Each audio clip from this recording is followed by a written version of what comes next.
Quarantine Cuisine, a recipe for disaster. Recipe number 4, I think we're on. How many, Joss? I'm not good with numbers. 4. So you need to do the Quarantine Cuisine dance, Joss. Do the dance. Yeah, I'll do the dance. That's not how I did it. Anyway, it's similar. It's all on the knees. Right, we're going to do this in stages.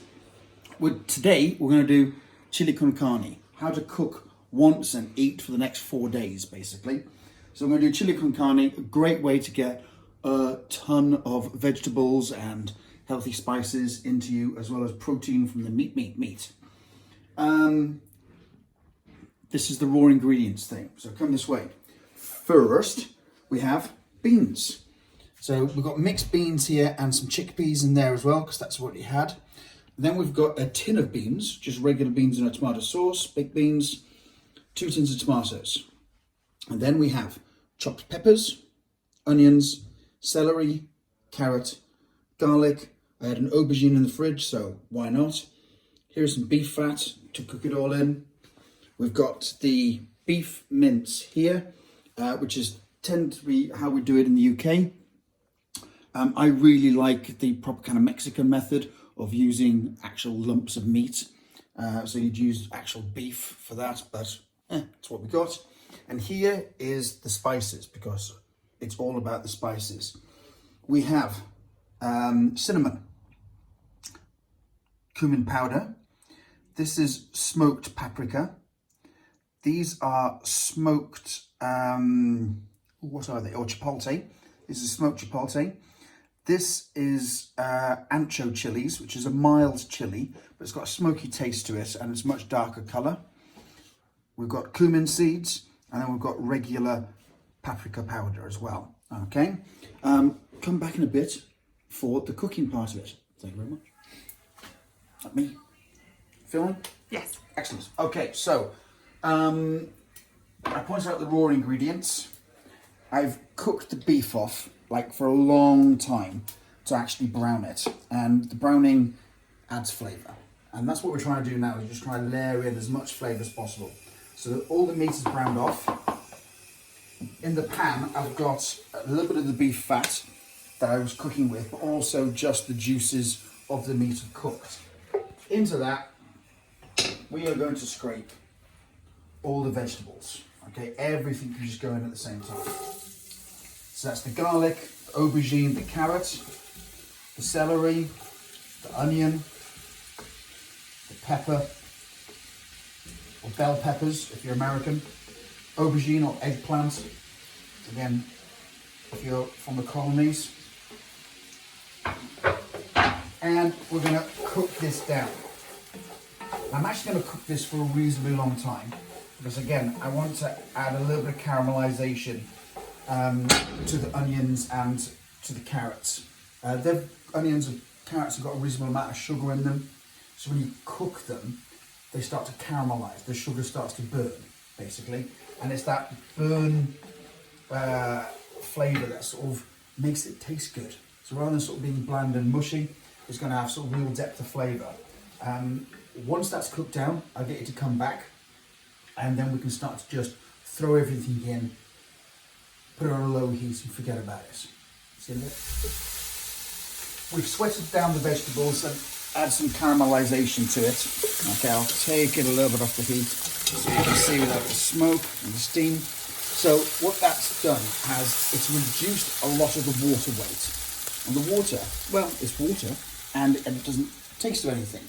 So we've intensified the flavours, and we've added extra flavour with the caramelisation of those vegetables as well.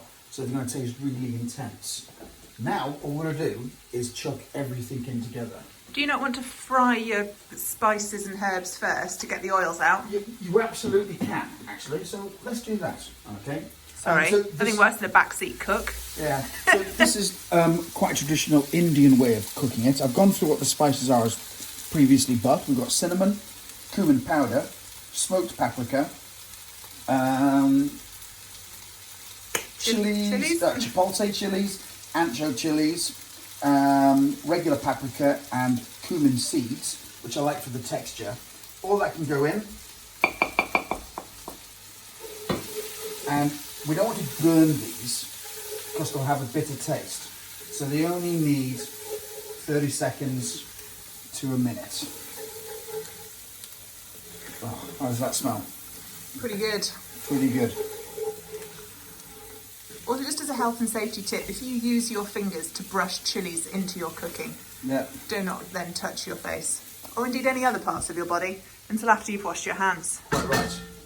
Next, the previously cooked minced beef. In that goes. Again, that's been browned for flavour.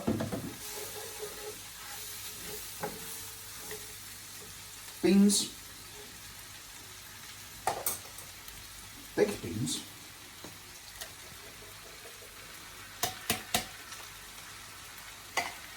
Tin tomatoes.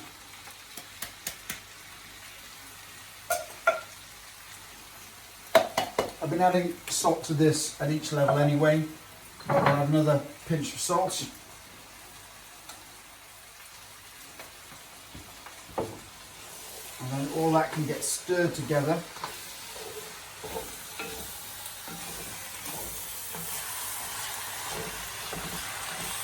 That's looking pretty good already. And then all I'm going to do is add some water to that.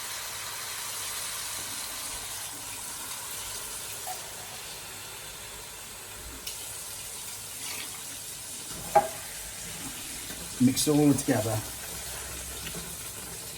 I'm going to let it thicken up a bit naturally. So I want a little bit more water in than that.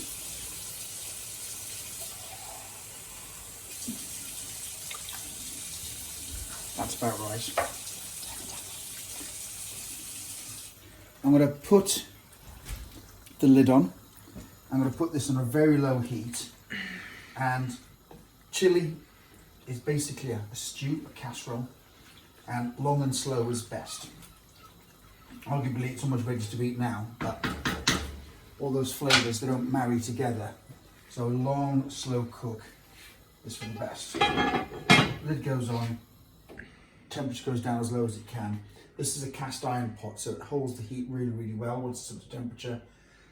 I'm going to forget about it for 2, probably 3 hours. Once you've done the frying things off stage and you're mixing it all together at the end, you can also throw it in your slow cooker, leave it on overnight, ready for the morning, or if you're heading out, it'll be ready for the end of the day. Or you can chuck it in the oven as well. So nice low heat, nice long time. When it comes ready to serve, I'll probably take it off the heat completely because it'll continue cooking in the pot for a long time and stay hot forever. And then just going to serve that with some nice simple rice. My stomach's actually rumbling. Okay, so that's going to be really good. And there's enough there for at least, well, you've seen the huge pile of it. We're probably going to get 2 or 3 meals out of that. And that's for 5 adults. So, good eating. Thank you very much.